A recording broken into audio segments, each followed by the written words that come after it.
Հյուրն է Հանրապետական կուսակցության պատգամավոր Հովհաննես Սահակյանը, պարոն Սահակյան, շնորհակալություն մեր հաղորդմանը մասնակցելու համար։ Դուք ապահովագրված եք ձայնագրություններից։ Եվ ինչպես եք վերաբերում այն փաստին, որը տեղի է ունեցել։ Նախ եւ առաջ ես ապահովագրված եմ ձայնագրություններից, որովհետեւ եթե ինչ-որ մի բան էլ եթե խոսենք, ապա իօքուտ ինձ է լինելու միանշանակ եւ իօքուտ հանրությանը ժողովրդին, որոնց ես ներկայացնում եմ։ Կապված այդ աղմկահարույց փաստի հետ, այն իրավական մասը, թե ինչ պայմաններում է ձայնագրվել, որտեղից է հայտ եկել, քանի որ արդեն իսկ կա դիմում, թողնենք իրավապահների եւ պատկան մարմիններին, որպեսզի տան վերջնական գնահատական, իսկ ինքնին փաստը դա արդեն իսկ եթե տան քաղաքական գնահատական գտնվում է միայն բարոյականության տիրույթում եւ կարծում եմ նաեւ այն ժողովուրդը, այն հանրության այն շերտը, որոնց հետ աշխատում են հիշյալ պատգամավորները, նախ եւ առաջ պետք է եւ պատասխան տան եւ նրանց արժեվ կարողանան դրսեւորել իրենց կամ տալ բացատրություն իրենց այդ քայլի հետ կապված, որովհետեւ իրենք լինելով ազգային ժողովի պատգամավոր տալիս են կամ հնչեցնում են գնահատականներ, խոսքեր, որոնք ընդհանրապես բարոյական հարթության վրա են։ Այո, ինչ հիմք ունեք ասելու այդքան վստահ լինելու, որ ձեզ չեն ձայնագրի։ Այս մարդիկ էլ խոսում էին իրենց շահերից ելնելով, թե ինչպես անցկացնեն, ասենք, ընտրությունները։ Ապահովագրված են ոչ թե ինձ երբևէ չեն ձայնագրի կամ ինչ-որ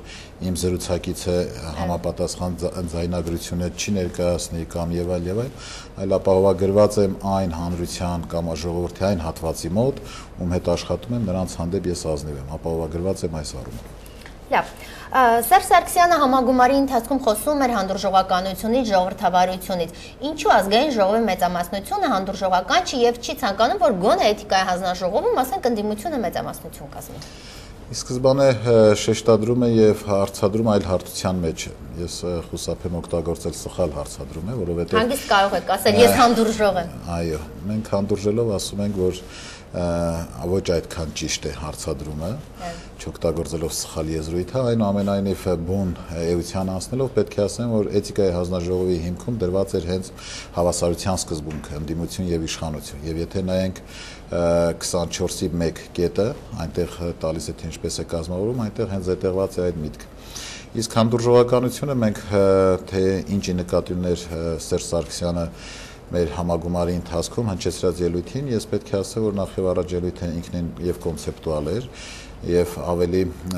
համակարգային էր եւ կարծում եմ այնտեղ բազում եւ բազմաթիվ կետեր եւ շեշտադրումներ հենց բերում էին նրան, որ մենք իսկապես հանդուրժող ենք եւ այսօր մեր երկրում տիրող ժողովրդավարության մակարդակը բավականին բարձր է։ Սկսած լրատվամիջոցներից, վերջացրած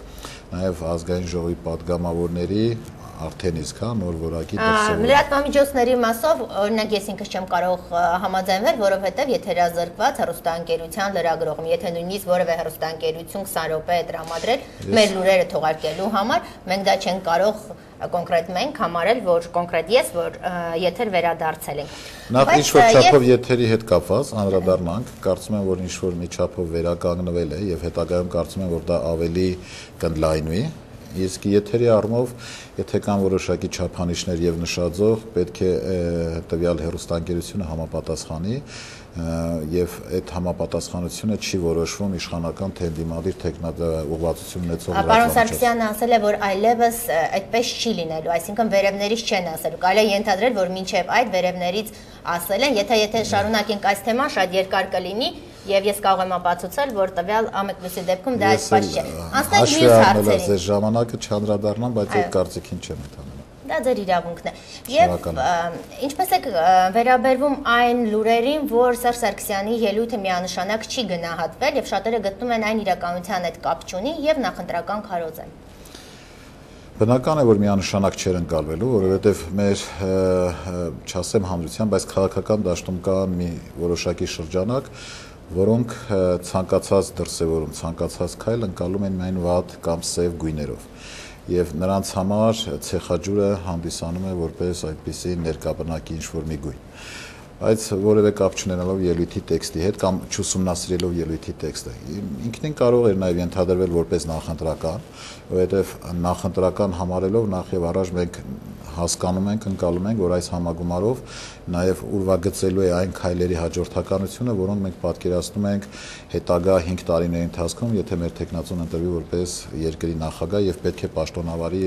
առաջիկա 5 տարիները։ Եվ ինքնին բնական է եւ պարզ է, որ պետք է լինեն նաև նախընտրական շեշտադրումներ։ Այո, շատերն ասում են, որ Սերժ Սարգսյանը հենց զբաղեցրեց նախագահի աթոռը, նա շատ ծանր ժառանգություններ ստացել Ռոբերտ Քոչարյանից։ Այս տարիների ընթացքում կարողացավ ազատվել այդ թողած ժառանգությունից։ Ես կարծում եմ, որ թե մենք մի փոքր ավելի ուշադիր նայենք, նաև կարող ենք մի շարք ոլորտներում տեսնել բարեփոխումներ։ Առանց անձնավորելու կամ ժառանգության հետ կապելու, հա։ Մենք տեսնում ենք, որ ոստիկանության համակարգում բավականին լուրջ բարեփոխումներ են, ինչի մասին խոսեց նաև նախագահը։ Տեսնում ենք արտադրության ոլորտում այն ճիգերը, որոնք գործադրում են այդ ոլորտի առաջատարները, մասնավորապես նախարարը։ Բայց միևնույն ժամանակ չենք համաձայնում եւ քննադատում ենք, որ դեռևս կան բազմաթիվ խնդիրներ հենց այդ ոլորտում։ Տեսնում ենք, որ կրթության ոլորտում կա առաջընթաց։ Հանրապետականի ամենամեծ ձեռքբերումը այս տարիների ընթացքում ո՞րն է եղել ձեր կարծիքով։ Ես կարծում եմ, որ հենց հանդուրժողականությունն էր եւ այն ապահով, այն հանդուրժող, հա, նաև վստահություն ներշնչող միջավայրի ձևավորելն էր, որ կարողանանք մենք հետագա մեր բարեփոխումները իրականացնենք։ Եթե սրանք չլինեն, ապա ցանկացած բարեփոխում դատապարտված է ձախողման, նաև գնահատականների առումով, եւ կարծում եմ, որ նաև այդ հանդուրժողականության մթնոլորտն էր, որ հենց 2008 թվականի այդ ընտրություններից հետո տիրող իրավիճակը, եթե համեմատենք այսօր, կարող ենք միանշանակ ասել, որ այն մթնոլորտը, որ այսօր կա, բարենպաստ միջավայր է, որպես հետագայում մենք կարողանանք այդ ծրագրերը։ Ձեր կարծիքով Սերժ Սարգսյանը բոլոր խնդիրներին տիրապետում է, օրինակ նրա նստավայրի մոտ անընդհատ հավաքվող Դալմայի այգիների մարտիկը, Երևանի կենտրոնում